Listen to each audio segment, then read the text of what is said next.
Hello friend, welcome to my YouTube channel RLC tutorials. मैं हूं Prashant Mishra. Machine की lectures आपकी अभी तक जो कॉन्टिन्यूअस थोड़ा सा एक दो दिन गैप हो गई थी, ठीक है। तो चलिए आज का जो टॉपिक है आपका मशीन के लेक्चर का, तो स्टार्ट करते हैं। आज का लेक्चर आपका स्पीड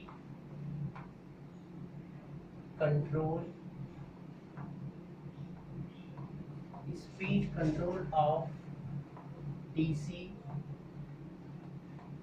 सीरीज मोटर, ठीक है। यानी अब आपको क्या करना है कि स्पीड कंट्रोल करनी है आपको सीरीज मोटर का, ठीक है। पिछले लेक्चर्स में जितने भी आपके शंट मोटर थे उसके सारे हमने रिकॉर्डिंग कर ली है, ठीक है। अब हम स्टार्ट करते हैं आपको speed control of DC series motor. देखिए, डीसी सीरीज मोटर की सबसे एडवांटेज क्या थे कि it's provide you a high starting torque, ठीक है। इसकी जो वाइंडिंग होती है, फ्लक्स वाइंडिंग, वो आपके क्या होती है कि लाइन जो होती है आपकी, लाइन करंट सेम उसमें फ्लो होती है, ठीक है। तो इसके स्पीड कंट्रोल को देखने के लिए पहले इसके कंस्ट्रक्शन को थोड़ा सा समझ लीजिए, ठीक है। ये आपकी सप्लाई है,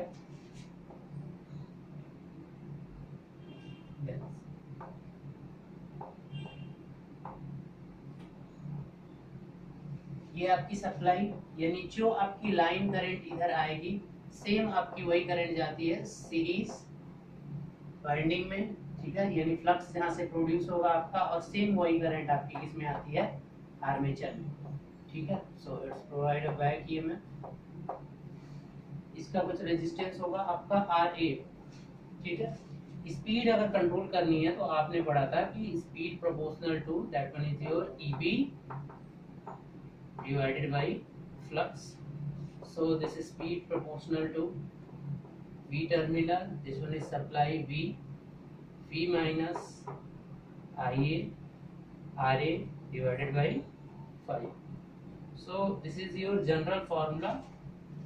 So from here हमने देखा था कि आपके तीन वैल्यू यानी तीन मेथड्स थे आपके शंट मशीन में स्पीड को कंट्रोल करने के लिए, ठीक है। तो यहाँ पर आपका जो सबसे इफेक्टिव, सबसे पहले देखिए कि इस मशीन के लिए जो सबसे इफेक्टिव आपका होगा,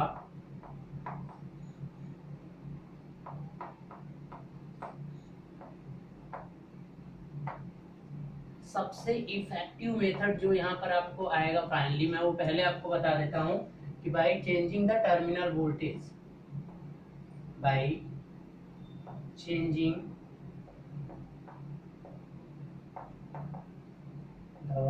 टर्मिनल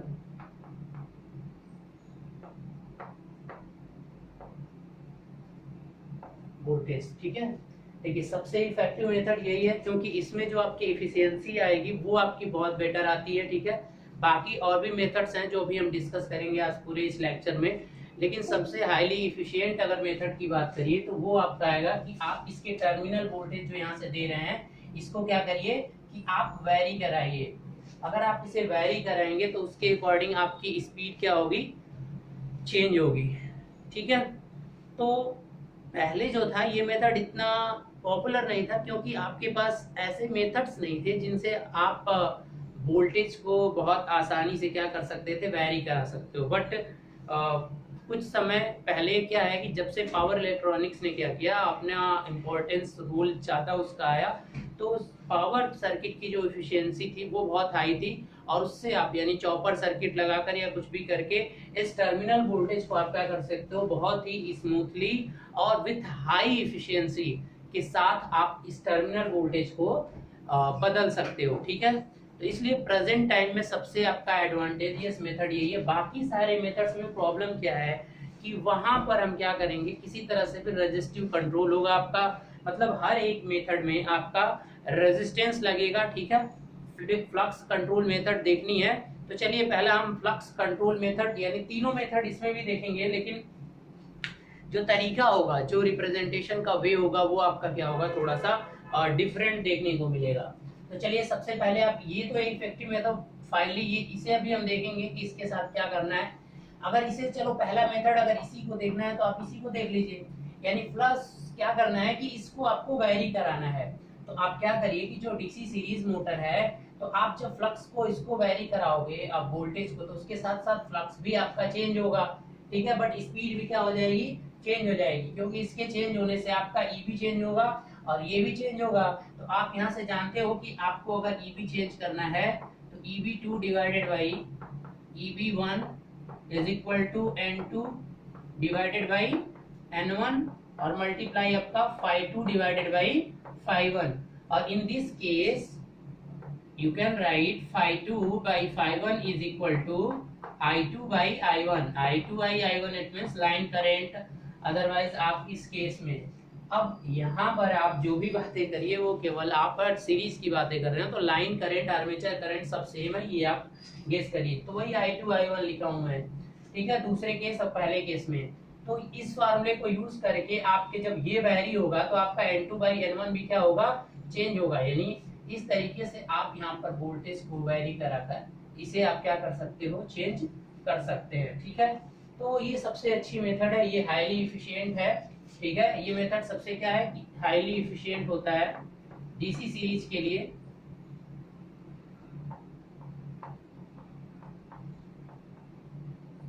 हाईली इफिशिएंट मेथड, ठीक है। तो इस मेथड में क्या है कि यहाँ पर जो सप्लाई है उसकी बैटरी को आपको बार बार बदलना है। अब इसके लिए आप प्रेजेंट टाइम में यूज क्या करेंगे, चॉपर्स यूज होते हैं, चॉपर सर्किट यूज होते हैं। चॉपर क्या होता है, डीसी टू डीसी, मतलब एक फिक्स डीसी को वेरिएबल डीसी में क्या करता है, बदलता है,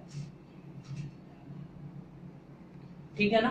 तो वेरिएबल डीसी में जब बदल देगा तो जब आपका वोल्टेज टर्मिनल खत्म हो गया, ठीक है, तो वेरिएशन सॉरी जब वोल्टेज खत्म हो गया आपका, सॉरी क्या बोल रहा हूं मैं, जब आपका ये कहां पे था, चलिए स्टॉप करिए उसे सडनली। अब हम चलते हैं अदर मेथड्स पे। तो ये आपका मेथड है by changing the supply voltage. Supply voltage को जब आप चेंज करोगे तो आपका क्या हो जाएगा, टर्मिनल वोल्टेज चेंज करने से आपकी स्पीड क्या होगी, वेरी करेगी, ठीक है। तो अब चलिए आगे बढ़ते हैं। तो डीसी सीरीज मोटर का ये यूज, डीसी सीरीज मोटर जो है ये वाला मेथड आप अभी यूनिवर्सल मोटर के रूप में भी इसे करते हो, तो बहुत ज्यादा आप नहीं कर सकते हो, लिमिटेशन होती है कि उसके रनिंग पॉइंट से ज्यादा स्पीड को कम करने के लिए आप टर्मिनल वोल्टेज को बहुत ज्यादा नहीं कर सकते, वरना वो ऑपरेट ही नहीं करेगा। तो अगर इस चीज को आपको समझना होगा तो आपके पास क्या है कि जब आपके पास एक सीरीज मोटर होता है तो आप इसी सीरीज मोटर का ही यूज करते हो, कहां पर, यूनिवर्सल मोटर के रूप में। यानी ये एक ऐसी मशीन है डीसी सीरीज मोटर कि आप इसी को आप क्या कर सकते हो, एसी पे भी रन करा सकते हो। एसी पे रन इसलिए करा सकते हो, यहाँ पर इसका टॉर्क स्पीड कैरेक्टरिस्टिक्स बताया था आपको। टॉर्क इज इक्वल टू क्या होता है, टॉर्क इज इक्वल टू क्या होता है, फाई आई ए। अगर यहाँ पर डायरेक्शन बदलना चाहते हो तो या तो आप फ्लक्स की, अगर करंट की, तो देखिए अगर आप क्या करोगे कि सप्लाई को टर्मिनल को चेंज करोगे, जब सप्लाई टर्मिनल मान लो नेगेटिव हो गया, एसी अगर यहाँ दोगे तो ये नेगेटिव ये पॉजिटिव होगा, तो क्या होगा कि उस समय फ्लक्स भी तो चेंज हो जाएगा, यानी फ्लक्स की भी डायरेक्शन और करंट जो जा रही है आइए वो भी चेंज हो जाएगी, तो दोनों साथ साथ चेंज होते हैं। मतलब आप नेगेटिव हाफ साइकिल की बात करो, अगर एसी पे ऑपरेट करा रहा हूँ, यहाँ पे मैं जो लिख रहा हूँ, अब अगर एसी पे ऑपरेट कराओ, क्योंकि इसी मोटर, यही मोटर होती है आपकी यूनिवर्सल मोटर, इसी को बोला जाता है universal motor. DC series motor आपका अगर एसी पे सप्लाई करोगे तो वो एक पल्सेटिंग टॉर्क देगा, नेगेटिव टॉर्क नहीं आता है, मतलब स्पीड दूसरी साइड नहीं बदलेगी, टॉर्क एक ही साइड रहेगा, यूनी डायरेक्शनल टॉर्क मिलेगा लेकिन पल्सेटिंग मिलता है। तो देखिए होता क्या है कि नेगेटिव हाफ साइकिल, अगर एसी की बात करो तो नेगेटिव हाफ साइकिल में क्या होगा कि अगर ये टॉर्क नेगेटिव हाफ साइकिल के लिए निकालूं, ये पॉजिटिव हो गया, तो करंट भी आपकी क्या हो, ये फ्लक्स भी नेगेटिव बन जाएगा, और उसके साथ क्योंकि ये सीरीज में ऐड है तो करंट भी क्या हो जाएगी, नेगेटिव हो जाएगी, क्योंकि नेगेटिव साइकिल में, तो अब फिर दोनों मिलकर क्या आ जाएंगे, पॉजिटिव टॉर्क ही आ जाएगा, माइनस माइनस। तो इस तरह से टॉर्क क्या आता है, कुछ इस तरह से टॉर्क मिलेगा जब आप इस तरह का टॉर्क, ठीक है, एक पल्सेटिंग टॉर्क मिलेगा, ये पल्सेटिंग टॉर्क होगा,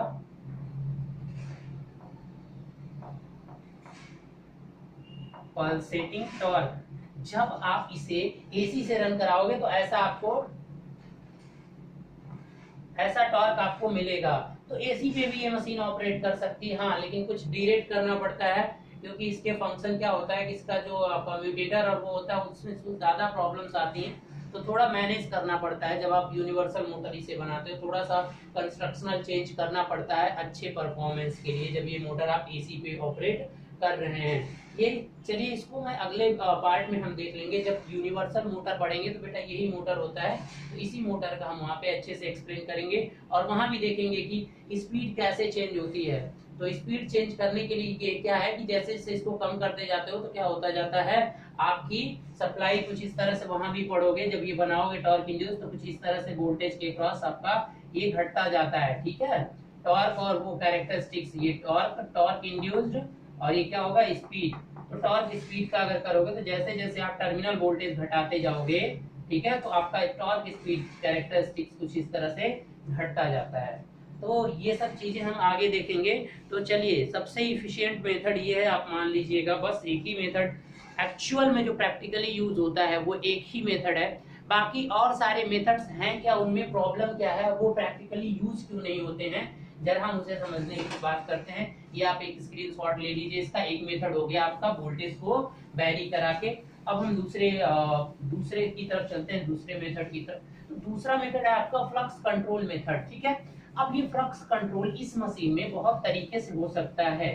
तो अगर हम बात करते हैं कि फ्लक्स कंट्रोल मेथड की, दूसरा आपका क्या है कि flux control method, flux control method. तो अगर इसमें बात करो तो सबसे पहला मेथड आता है, अब इसमें ABCD में मैं डिवाइड कर दे रहा हूं। तो ये क्या होगा कि आप इस सीरीज पे क्या करिए कि इसका डाइवर्टर लगा दीजिए। क्या करिए, डाइवर्टर लगा दीजिए, जिसे बोलते हैं बाइफील्ड डाइवर्टर। पहला मेथड जो है आपका फ्लक्स को कंट्रोल करने का, कि आप एक फील्ड डाइवर्टर लगा दीजिए, उसके पैरेलल में क्या लगा दीजिए, एक रियोस्टेट लगा दीजिए, ठीक है। अब दूसरा क्या है कि जैसे वहां पर लगा रहे हैं वैसे आर्मेचर डाइवर्टर लगा दीजिए। अभी सबको दिखा रहा हूं, आर्मेचर डाइवर्टर। सी क्या है आपका, सी क्या है कि टैप्ड कर दीजिए, tapped field coil, trapped field coil, tapping कर दीजिए, मतलब ट्रैप नहीं टैप्ड होगा ना, देखिए इसको थोड़ा सा देख लेना। टैप्ड फील्ड कॉइल, जो फील्ड कॉइल है उस पर टैपिंग प्रोवाइड करा दीजिए। यहाँ पर एक टैप, दूसरा टैप, जैसे ट्रांसफार्मर होता है ना, उसमें टैपिंग प्रोवाइड की जाती है, तो कुछ कुछ डिस्टेंस पे टैपिंग प्रोवाइड करा दीजिए, और फिर उससे कनेक्ट करा के हम बार बार अलग अलग चेंज कर देंगे फील्ड को। अब क्या है कि डी वाला जो है, एक तो हो गया आपका ट्रैप्ड फील्ड, और एक लास्ट जो है वो होगा आपका paralleling field coil, paralleling field coil, field coil. चलिए अब हम देखते हैं कि किस तरीके से, नाम क्या है, फ्लक्स कंट्रोल मेथड। मतलब किसी तरह से जो सीरीज में फ्लक्स जा रही है उसे क्या करना है, आपको कंट्रोल करना है। तो देखिए पहला जो मेथड है, मैं ए की बात कर रहा हूं। देखिए ए में क्या होता है कि आप, मैं एक ही फिगर में जैसे अलग से बना दूं या इसी में कर दे रहा हूं। देखिए इसी में मैं कर रहा हूं, आप बार बार अलग अलग डायग्राम बनाइएगा, जो भी हैं आप लोग अलग अलग डायग्राम बनाइएगा, या तो एक काम करिए कि मैं सारे डायग्राम अलग अलग बना देता हूँ। फिलहाल ये देखिए, ए में क्या करना है कि इसी के पैरेलल में क्या कर दीजिए, एक डाइवर्टर लगा दीजिए। डाइवर्टर का मतलब क्या होता है, एक रेजिस्टिव वेरिएबल रेजिस्टेंस कुछ इस तरह से रहेगा, रियोस्टेट। अगर इसको कंट्रोल करोगे तो इस पे क्या होगा, अगर इसकी वैल्यू कम होगी तो ज्यादा करंट जाएगा, तो इधर से करंट ज्यादा पास हो जाएगा। अगर इसकी वैल्यू कम होगी तो यानी इधर से क्या होगी, करंट कम जाएगी, ठीक है। मान लीजिए जब ये रेजिस्टेंस नहीं है तो इधर से पूरा का फ्लक्स जाएगा, मान लीजिए वो फ्लक्स फाई है। तो अब जब आप डाइवर्टर का यूज करके इसके रेजिस्टेंस को क्या करोगे, यहाँ एक रेजिस्टेंस लगाओगे, तो क्या होगा, रेजिस्टेंस यहाँ लगा देने से अब करंट क्या होगी, इधर भी जाएगी कुछ करंट, इधर इसके वैल्यू को कम रखिए, तो इसके अकॉर्डिंग आप इसके फ्लक्स को मेंटेन कर सकते हो। क्योंकि डाइवर्टर जब लगाओगे तो जो करंट है वो इसमें और इसमें डिवाइड होने लगेगी पाथ में। अब वो डिपेंड करेगा कि आप इस करंट की वैल्यू को कम कर रहे हो या अधिक कर रहे हो। तो अगर आप ऐसा कुछ अरेंजमेंट करो कि इसमें करंट क्या हो जाए, कम हो जाए, मतलब इधर से ज्यादा करंट फ्लो, जो करंट यहाँ से जा रही है इसमें ज्यादा करंट जाए और यहाँ से कम करंट जाए, तो आपका फ्लक्स क्या हो जाएगा, कम होने लगेगा। अब फ्लक्स अगर कम हो जाएगा तो आपकी स्पीड क्या हो जाएगी, अगर आपने अरेंजमेंट कर दिया तो फ्लक्स अगर कम होना शुरू किया तो ये रिजल्ट किस पे डालेगा कि आपकी स्पीड क्या हो जाएगी, वो क्या होने लगेगी, इंप्रूव होने लगेगी, मतलब इंक्रीज होने लगेगी। बात आई समझ में? तो इस तरह से आपकी फील्ड को इस तरह से डाइवर्टर का यूज करके आप क्या कर सकते हो, मैनेज कर सकते हो। ठीक है, आप डाइवर्टर यूज करिए, डाइवर्टर यूज करके आप क्या कर सकते हो, फ्लक्स को कम करोगे, इससे करंट कम होगी। ठीक है ना बेटा, तो करंट कम होगी तो आपका फ्लक्स क्या हो जाएगा, बढ़ जाएगा। लेकिन देखिए आर्मेचर में फिर दोनों करंट क्या हो जाएंगी, सेम हो जाएंगी। आर्मेचर करंट पे कोई भी इफेक्ट नहीं पड़ रहा है, जो लाइन करंट थी वो आर्मेचर पे भी पहुंच रही है। लेकिन यहाँ पर प्रॉब्लम क्या है कि जब ये लगाओगे तो इसमें ज्यादा अमाउंट ऑफ करंट अगर जा रही है, इससे कम जा रही है, तो यहाँ पर जो लॉस होगा आई स्क्वायर आर, ये बहुत ज्यादा होता है और मशीन की इफिशियंसी को बहुत ड्रास्टिकली क्या करता है, कम करता है। So this method are not practically use for anywhere. Lab में आपको कहीं करना है एक्सपेरिमेंटल, या तो वहां पर आप करते हो, that's okay. But if you are running for any motor in industry, otherwise anywhere where you want to require more efficiency, तो ऐसे मेथड से आप स्पीड कंट्रोल कभी भी सीरीज मोटर का नहीं करते हो। वैसे भी सीरीज मोटर पार्टिकुलर कुछ ट्रैक्शन या इन सब में यूज होती है जहां पर हाई स्टार्टिंग टॉर्क होता है। वाइडली यूज तो आपकी शंट मशीन, शंट मोटर होती है। तो इस तरीके से ये प्रैक्टिकल मेथड्स नहीं है जो भी यहाँ लिखी गई हैं। हाँ, लेकिन एक तरीका है, थ्योरेटिकल मेथड है जिसे अप्रोच किया जा सकता है। ठीक है, चलिए नेक्स्ट मेथड में बात करते हैं। आपको आर्मेचर के क्रॉस डाइवर्टर लगाना है, तो अब वहां भी सेम ऐसे ही आप लगा दीजिए। देखिए जब यहाँ पर आपका एक क्या हुआ, आर्मेचर हो गया। ठीक है, अब आपको क्या करना है कि इस आर्मेचर की ये तो आप लगा दीजिए, ये आपकी कॉइल हो गई, यहाँ पर कोई इफेक्ट नहीं होगा। यहाँ से क्या करना है, अब यहाँ पर डाइवर्टर लगा दीजिए इसके क्रॉस आर्मेचर के। ठीक है, और ये आपकी सर्किट हो गई। तो अब यहाँ पर क्या होगा कि जो यहाँ से करंट आ रही होगी वो लाइन करंट होगी और वो आरएससी सीरीज कॉइल में आएगी और यहाँ से फ्लक्स प्रोड्यूस होगा। अगर इस डाइवर्टर की करंट की, जब ये कोई करंट नहीं था, ठीक है, जब आप डाइवर्टर लगाओगे तो इस डाइवर्टर का क्या होगा, रेजिस्टेंस है, तो रेजिस्टिव सर्किट क्या होगा कि इधर से करंट, अब इधर से करंट जाने की कोशिश की, इसका रेजिस्टेंस कम होता है तो इसके रेजिस्टेंस को कम रखने की कोशिश की जाती है। जो डाइवर्टर होगा, डाइवर्टर का मतलब अब इधर से कुछ करंट पास कराया जाएगा। ठीक है, तो अब इधर से अगर कोई करंट पास होगी तो देखिए अब इधर से जितना भी करंट पास होगी, लेकिन उस आई ए क्या हो जाएगा, डिक्रीज कर जाएगा। तो मतलब यहाँ पर क्या है कि आई ए को क्या किया जाता है, डिक्रीज कराया जाता है। ठीक है, और अगर आई ए डिक्रीज हो रही है और आप मेंटेन करना चाहते हो टॉर्क को, ठीक है, अगर आई ए डिक्रीज कर गई और आप चाहते हो कि कांस्टेंट टॉर्क ऑपरेशन, देखिए इस केस में क्या होगी कि आई ए जो आर्मेचर में करंट जा रही है, इसके बाद क्योंकि कुछ करंट इधर से बाईपास होगी, डाइवर्टर का यही काम होता है कि डाइवर्ट करना करंट को, उसके अकॉर्डिंग यहाँ पे सेट की जाती है वैल्यूज इस रेजिस्टेंस की। तो यहाँ पर अगर आई ए कम हो रहा है, तो अगर आई ए कम होगा तो बेटा T इज इक्वल टू क्या होता है, इस मशीन का टॉर्क क्या होता है, फाई और आई ए होता है या नहीं होता है। तो अगर आई ए कम हो गया तो इस मशीन का टॉर्क भी तो क्या हो जाएगा, कम हो जाएगा, क्योंकि फ्लक्स तो अपनी जगह पे कांस्टेंट है यहाँ पर। ठीक है, फ्लक्स क्या है, कांस्टेंट है। तो अगर आप इसे कांस्टेंट टॉर्क पे रन कराना चाहते हो, आप चाहते हो कि ये क्या हो कि इसका जो फ्लक्स है वो क्या है, मतलब टॉर्क जो है कांस्टेंट टॉर्क पे ऑपरेट करे ये मशीन। ठीक है, यानी जो टॉर्क इसने प्रोवाइड किया वो टॉर्क में वेरिएशन नहीं होगा, क्योंकि कम हो जाएगा ना बेटा टॉर्क, टॉर्क कम नहीं होना, टॉर्क कम होगा, लोड तो लोड को कम सप्लाई कर पाएगा। अब लोड जितना उस मशीन पे लगा है अगर उसे ही सप्लाई करना तो यानी मेंटेन करना पड़ेगा आपको टॉर्क को। अगर टॉर्क मेंटेन करना है तो अगर ये आर्मेचर करंट इंक्रीज हुआ है तो इसको क्या करना पड़ेगा, किसी भी तरीके से इंक्रीज करना पड़ेगा। ठीक है ना, यानी आपको फ्लक्स को किसी भी तरीके से, कोई भी मेथड यहाँ यूज करके फ्लक्स को क्या करना पड़ेगा, बढ़ाना पड़ेगा। तो इस तरह से स्पीड कंट्रोल तो हो जाएगी करंट के कम होने से, लेकिन टॉर्क इफेक्टेड हो जाएगा, और टॉर्क को अगर बैलेंस करना चाहते हो तो इसको बढ़ाना पड़ता है। ठीक है, किसी भी तरीके से इसके टर्न या किसी को, तो इसीलिए वो अप्रोच, देखिए कोई भी मेथड्स अपने आप में परफेक्ट नहीं दिखेंगे आपको। ठीक है, इसलिए ये प्रैक्टिकली यूज नहीं होते, और साथ में हर जगह रेजिस्टेंस देखने को मिल रहा है, और रेजिस्टेंस से करंट को डाइवर्ट किया जा रहा है। तो अगर आप करंट को रेजिस्टेंस से डाइवर्ट करोगे हमेशा, on that case you will find that there are some amount of energy losses through that resistance. तो जब पावर लॉस होगा तो टोटल जो इनपुट और आउटपुट का ratio, it means the output upon input, that is your efficiency of machine, वो बहुत कम होती है।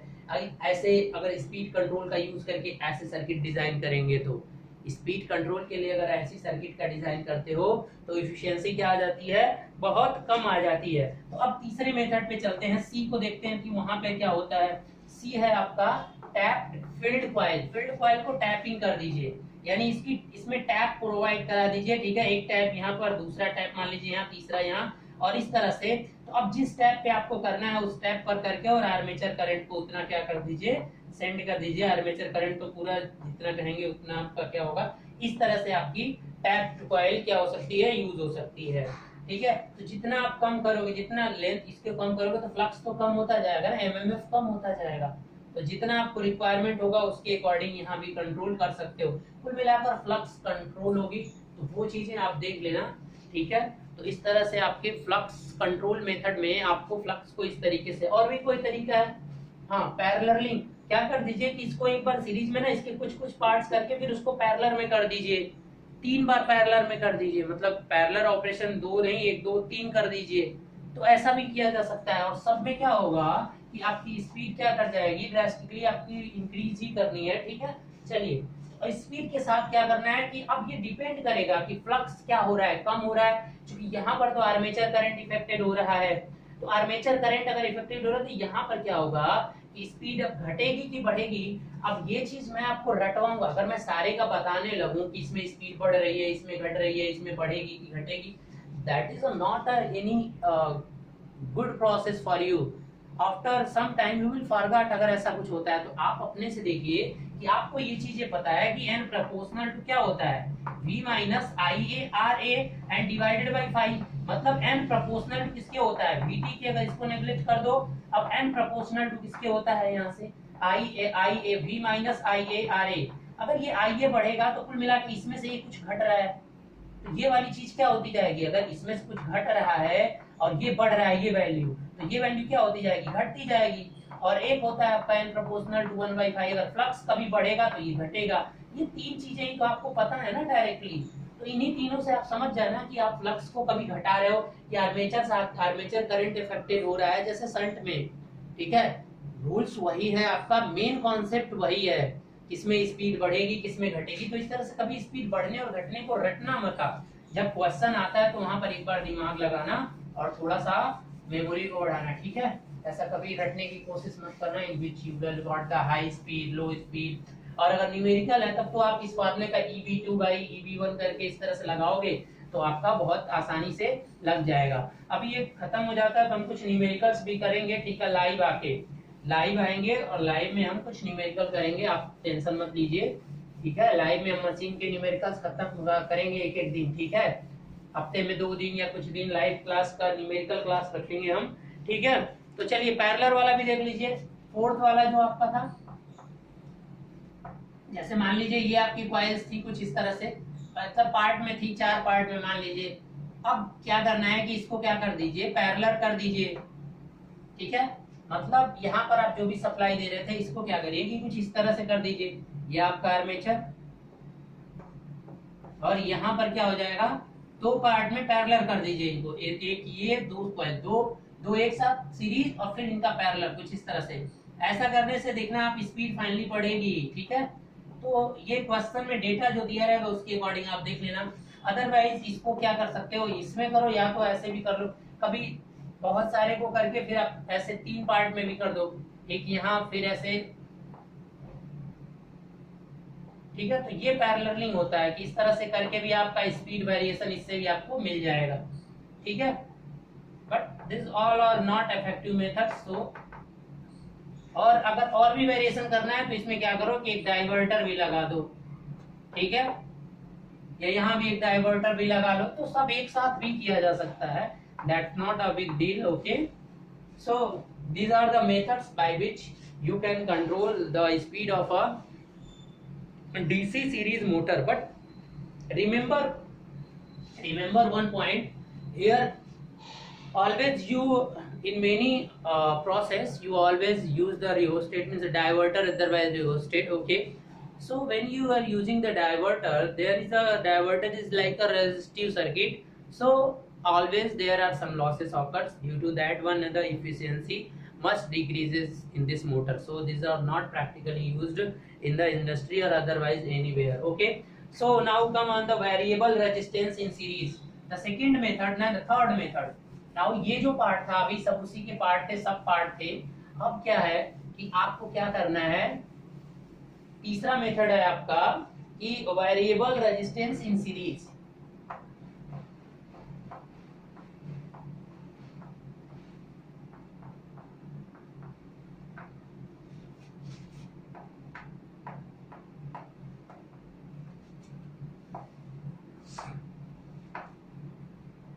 वेरिएबल रेजिस्टेंस इन सीरीज, इसमें क्या करना है कि बस एक वेरिएबल रेजिस्टेंस सीरीज में आपको लगा देना है, यानी जो आपका आर्मेचर था उसको क्या करना है, ये अलग मेथड है, तीसरा मेथड है।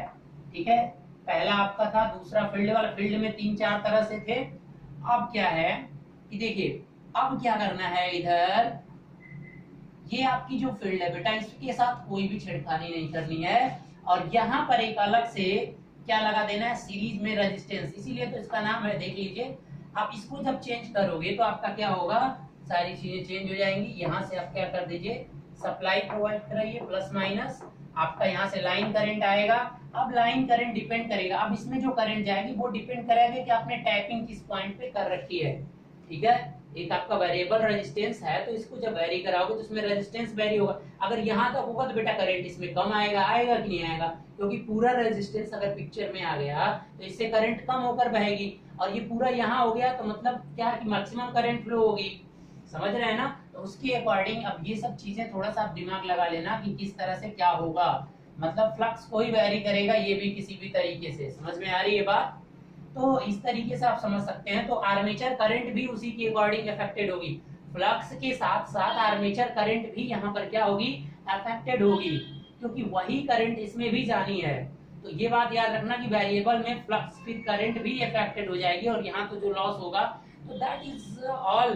तो इस यहाँ पर एक ग्राफ है वो आप देख लीजिए, मैंने ग्राफ एक बनाया, अगर टॉर्क और उस पे अगर बनाना चाहो आप, जैसे जो इस कंडीशन में जो इंड्यूस्ड टॉर्क मशीन में होगा, और ये क्या मान लीजिए आपकी स्पीड। ठीक है, तो अगर इसके बीच में आप ड्रॉ करते हो, देखिए तो अगर नो रेजिस्टेंस कोई है तो आपका कुछ ग्राफ क्या मिलेगा, इस तरह से मिलेगा।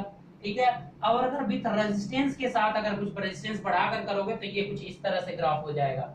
ठीक है, तो अब ये क्या है कि नो रेजिस्टेंस, अगर कोई भी रेजिस्टेंस आपने यूज नहीं किया है तो आपको कैरेक्टरिस्टिक्स, ठीक है, और ये क्या है विथ रेजिस्टेंस, स्लॉप और डीके कर जाएगा विथ।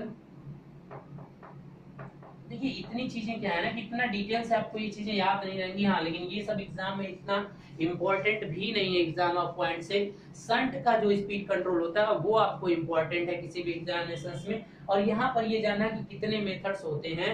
और अगर इंटरव्यू की बात करें तो इंटरव्यू में क्वेश्चंस आस्क हो सकते हैं कि why you are not prefer the methods of speed control by the flux variation in the series motor.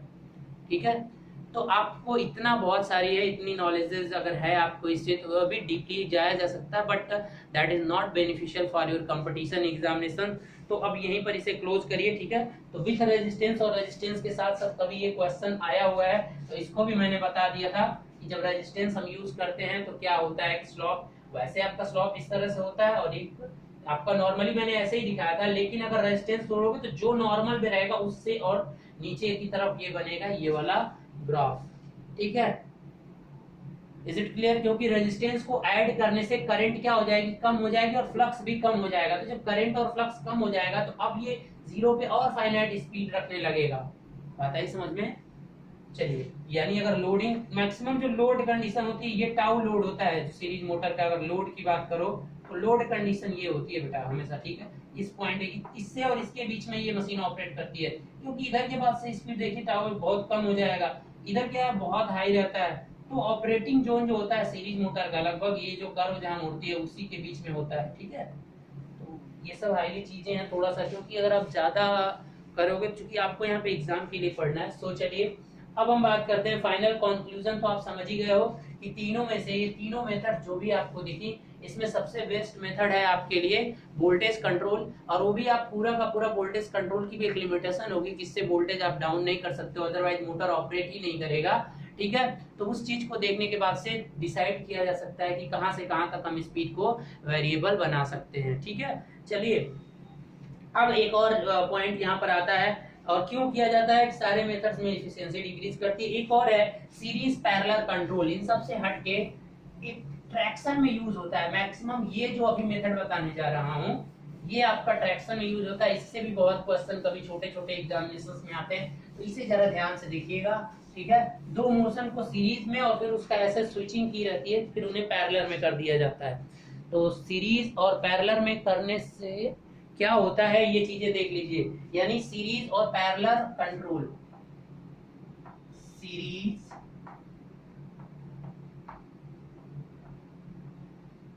Parallel control. तो जो ये सीरीज और पैरेलल कंट्रोल है ये यूज कहां पर होता है, इस तरह का स्पीड कंट्रोल। ये स्पीड कंट्रोल की मेथड ये भी है सीरीज मोटर के लिए। तो मैक्सिमम ये यूज होता है इन ट्रैक्शन। कहां पर यूज होता है, ट्रैक्शन मोटर के रूप में। ठीक है, पहले क्या किया जाता है कि स्पीड को दो मोटर आपके पहले सीरीज में, सिंगल मोटर के साथ ये नहीं होगा। ठीक है, सिंगल मोटर के साथ ये स्पीड कंट्रोल अप्लाई नहीं होता, इसीलिए मैंने पहले इसे एक्सप्लेन नहीं किया था। दो मोटर होने चाहिए, तो दो मोटर पहले सीरीज में, फिर उन्हें हम क्या करेंगे, पैरेलल में करेंगे। तो ऐसा करने से स्पीड और टॉर्क में क्या आएगा, वेरिएशन आएगा। और इसीलिए ऐसा कॉम्बिनेशन एक स्विच प्रोवाइड किया रहेगा वहां पर कि जब हमें जिसमें कनेक्शन को चेंज करना होगा दोनों मोटर के, तो हम तुरंत सीरीज में बना देंगे, फिर पैरेलल में बना देंगे। तो चलिए पहले हम अलग अलग देखते हैं कि सीरीज और पैरेलल में जब ये दोनों मोटर जुड़े हुए हैं, ठीक है, तो कुल मिला के यहाँ से अलग क्वेश्चन ये भी बना सकता है, कोई पूछ सकता है कि अगर दो मोटर सीरीज मोटर हैं, अगर वो सीरीज में जुड़े हैं और दो सीरीज मोटर ही हैं और वो पैरेलल में जुड़े हैं, तो क्या होता है इनका परफॉर्मेंस, थोड़ा सा वो देख लेते हैं, फिर इसके बाद आपको खुद ही समझ में आ जाएगा। ठीक है, और सबसे बड़ी बात कि दोनों मैकेनिकली कपल्ड होने चाहिए, इंडिविजुअल नहीं होते हैं, दोनों का मैकेनिकल कपल्ड होना चाहिए। दोनों मोटर आपस में मैकेनिकली क्या होना चाहिए, कपल्ड होने चाहिए। तो चलिए एक आप बनाइए, सबसे पहले देखिए एक मोटर आपका ये हो गया।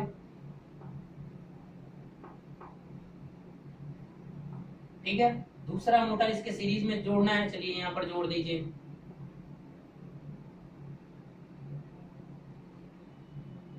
कपल्ड का मतलब ये जिस सॉफ्ट, इसका सॉफ्ट और इसका सॉफ्ट, दोनों क्या होने चाहिए, एक पे पॉइंट पे होने चाहिए, मतलब एक ही लोड को सप्लाई होने चाहिए।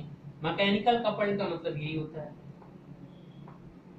ठीक है जी, चलिए अब यहाँ पर आपने क्या किया, जब आप इसे सप्लाई देंगे तो यहाँ पर जो सप्लाई आप दे रहे हैं अगर V, तो अगर ये दोनों मोटर अगर इसमें जुड़े हुए हैं सीरीज में, तो यहाँ का वोल्टेज क्या होगा, V/2 इसके अक्रॉस, और इस मोटर के अक्रॉस जो वोल्टेज होगा वो क्या होगा, V/2। ठीक है, जो करंट आएगी वो क्या आएगी, दोनों में मैंने I अगर करंट मान रहा हूं तो दोनों में क्या आएगी, सेम आएगी। ठीक है, तो आप अगर टॉर्क और स्पीड के बारे में बात करते हैं तो पहले तो आप दोनों का EB निकालिए। ठीक है, या सपोज दैट अगर NSE की बात करते हैं, मतलब अगर यहाँ पर स्पीड निकालना चाहते हैं तो बताइए क्या होगा इस केस में, बताइए इस केस की बात करें तो NSE सीरीज में, मतलब यहाँ सीरीज लिख दे रहा हूँ, मतलब NSE का मतलब सीरीज में जब मोटर जुड़े हैं तो उस समय स्पीड, दोनों का अलग अलग स्पीड नहीं होगा। मैंने पहले ही बता दिया है कि दोनों के दोनों क्या होने चाहिए, मैकेनिकली क्या होने चाहिए, कपल्ड होने चाहिए। ठीक है ना बेटा, ये याद रखना। तो देखिए ये प्रोपोर्शनल टू होता क्या बेटा, EB डिवाइडेड बाई 5, ये मेन रिलेशन तो यही होता है ना।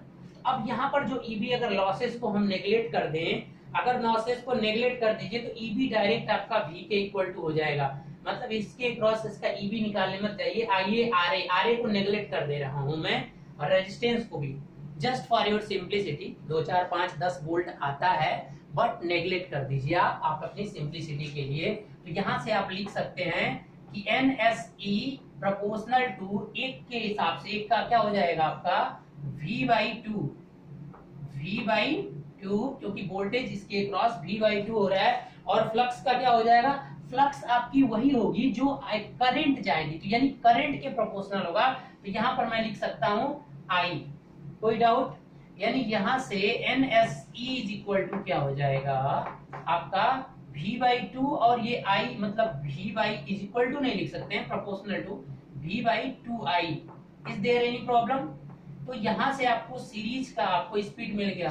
अब आप इन दोनों मोटर को पैरेलल में ऐड करिए, ठीक है, इन दोनों मोटर्स को, सीरीज मोटर को पैरेलल में ऐड करिए, ठीक है। डीसी सीरीज मोटर जब पैरेलल में ऐड होती है, जनरेटर नहीं है ये मोटर है बेटा, जनरेटर जब ऐड होती है तो आपको पता है कि इक्विलाइजर रिंग लगाना पड़ता है, ठीक है, बट यहाँ पर ऐसा कुछ नहीं है। अब देखिए यहाँ से इन दोनों को किसके क्रॉस कर दीजिए, सप्लाई के। अब यहाँ पर जो सप्लाई आएगी सेम वही सप्लाई आपको दोनों मोटर को मिलेगी। तो अगर इस मोटर के क्रॉस में बात करूं तो दोनों के बीच सप्लाई सेम होगी, बट जो करंट यहाँ आ रही है, दोनों सेम रेटिंग की मशीनें हैं, सेम रेटिंग की, तो इसमें जो करंट अगर यहाँ से आई आएगी तो यहाँ पर क्या हो जाएगा I/2, and in this one is I/2।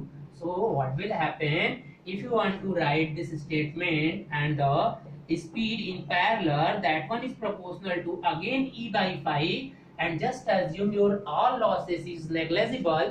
When you write this statement, then you say just V, it means E equal to V when you are saying this statement. So here what will happen, V, that one is the V, and the current become that one is I/2. So what can you write? The parallel speed proportional to this one become, this one is 2V divided by I. That is your equation number 2. Now if you want to find the relation between these two speeds, then you just divide of these two. So when you write this first and second equation, so what you will find, NSE divided by NP, just divide these two equations. When you divide, what will you got? See, this one is AC, so V/2I, okay, and divide, it means multiply, then one is going to upward I, and divided by this one is 2V, so V and VI cancel, and NSE, it means N parallel, just write like this one, N parallel is equal to, it means N parallel, see here, and this one is here, N parallel is equal to 4 times of N series. And this question asked in many examinations directly. Okay, I hope you can understand. When you are adding two series motors in series, after that you converted this is in parallel combination, then their speed in this case, if here your speed is 600 rpm, तो इस case में आपकी speed क्या हो जाएगी, इसकी 4 गुना हो जाएगी। अगर स्पीड 4 गुना हो रही है तो टॉर्क क्या हो जाएगा, 4 गुना कम हो जाएगा। अब उसे आप समझना चाहते हो, डेराइव करना चाहते हो, तो यहाँ से कर सकते हो। देखिए टॉर्क प्रोपोर्शनल टू क्या होता है, TSE series, torque proportional to phi I, okay. So here what can you write, तो यहाँ पर जो करंट फ्लक्स जो है वो I के ही स्क्वायर है, तो यहाँ से क्या लिख सकते हैं, SE प्रोपोर्शनल टू क्या हो जाएगा, phi भी I के प्रोपोर्शनल टू ही है, ठीक है। तो यहाँ पर क्या हो जाएगा कि I का स्क्वायर।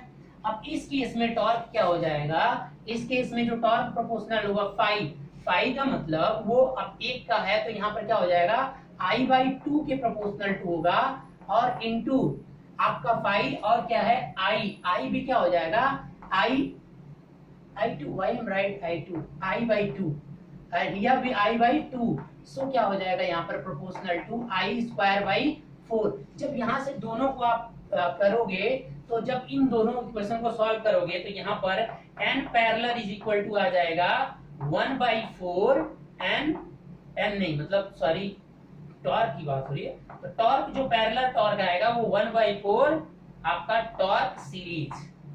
तो इस तरह से आप याद रख सकते हैं। तो किसी एक को याद रखिए, और टॉर्क और आप इस मशीन में देखते हो कि इनवर्सली रिलेशन ही होता है, तो आप समझ सकते हो टॉर्क बढ़ेगा तो आपका स्पीड वाला चेंज हो जाएगा उसके अपोजिट। तो आप बस याद रखिए कि जब आप पैरेलल में शिफ्ट करते हो मशीन को, ठीक है, तो आपकी स्पीड 4 गुना बढ़ जाती है।